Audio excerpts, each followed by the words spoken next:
Hi there. I often get this question. Keston, what is assessment in higher education, and can you provide me with an example? Yep, let's talk about it. This video provides a brief overview of assessment in higher ed, what it is, where it happens, why we do it, and how it works, with a fun example thrown in. So what is assessment? In everyday use, the word assessment can mean a lot of different things. But in higher education, it often refers to a systematic process for evaluating student learning. And this assessment can happen at multiple levels. You've got classroom assessment. That's when instructors evaluate how students are doing in their specific sections. But then there's program level and institutional level assessment. And that's where I focus most of my energy. Think of it like this. Are students in a BA history program learning to write effectively? Or are students in a general education curriculum developing critical thinking skills? That's the type of learning and at the scale that we're trying to figure out. Why do we do this type of assessment? Two main reasons. When someone earns a degree, that credential is supposed to mean something, that the student has learned things that are useful to them and to society. Accreditors and governments care about this too. The second reason is improvement. What can we change about the learning environment to help students learn more or perform better? We could talk about improvement for the whole student body, or it could be a subgroup like first-generation students. Let's talk about how assessment works. In fact, a lot of experts talk about assessment as being a cycle, and I'll do the same based on the 7 steps that Megan Good, Liz Sanchez, and I wrote about in this book. Let's briefly walk through them. The first step is student learning outcomes. Then we have curriculum map, instruments, data collection, implementation fidelity, which is often not required, but it's really important. Then we have results and interpretation, and finally, use of results. And yeah, there's something in the middle, and I'll get back to that later. But first, let's walk through an example to bring this to life. Say hello to our example, the hypothetical BA in Comic Book Collectibles program. One of their student learning outcomes, or SLOs, is students graduating from the program should, by memory, be able to identify the comic books in which each of the top 100 superheroes first appeared. A true comic book collector knows that Superman first appeared in Action Comics #1 and that Spider-Man first appeared in Amazing Fantasy #15. This SLO does what all SLOs should do, and that is it should specify what students should know, think, or do as a function of the program that they've gone through. Step 2, the curriculum map. Now that we've got a solid SLO, the next question is, where will students get the opportunity to learn this student learning outcome? Are there courses or co-curricular activities where the SLO will be emphasized? Let's say there are 6 required courses in the program. Faculty get together, map out the courses, and mark which ones emphasize superhero first appearances. In this case, which is a simple curriculum map, I call it X marks the spot. CBC 201 and CBC 480, the capstone, is where identification is emphasized. Now we're on to step 3.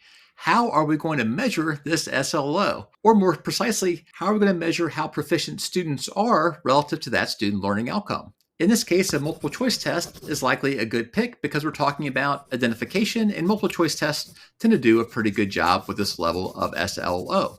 To put a little meat on these bones, let me provide you with an example of an item on this multiple choice test. So it could be something like this. Which of the following comic books features Batman's first appearance? Also, imagine that this test is 100 items long, which is cool because you can have 1 item per superhero. That's not always the case because sometimes the universe of things that you're looking at is so big that you can merely sample items from it as opposed to represent them all in a test. Step 4, how do we gather data? Let's say 50 students are about ready to graduate, and that's the target of this SLO. Imagine that they're in the capstone course, which they take near graduation. So that might be a good time to conduct that test. Indeed, that's what this program did, which guarantees that you get all or close to all 50 students close to graduation.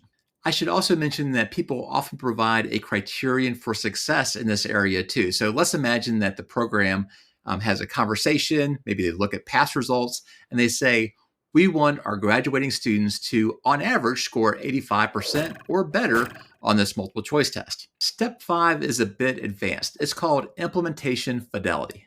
It's about whether the learning opportunities that are suggested on paper actually occur in practice. For example, let's imagine that we look at CBC 201 and 480. Recall, these are the classes that are supposed to emphasize identification of comic books. Imagine that two new instructors are teaching those courses, and oops, nobody told them that the identification SLO should be emphasized in those two courses. Not surprisingly, identification of first appearances was not emphasized in either class. The problem here is not with the curriculum map.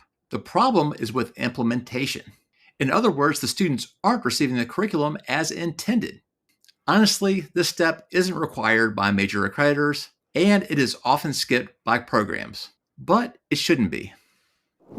For the sake of the rest of the example, let's imagine that the instructors did indeed cover first appearances in good faith. Step 6, what are the results and what do they tell us?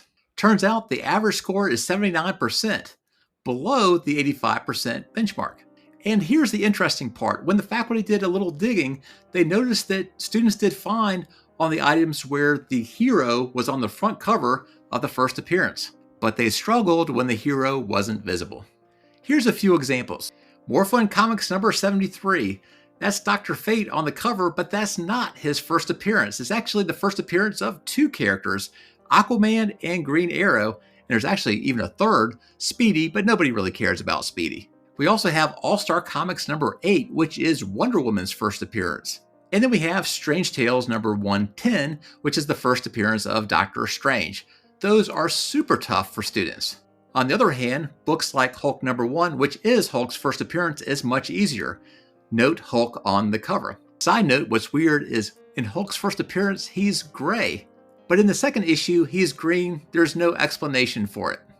Back to the main point. These hidden hero comics are super tough for students. And when faculty talked about these results, they said, yeah, we've noticed that in our class too, giving the results even more credibility. Now we're at step 7.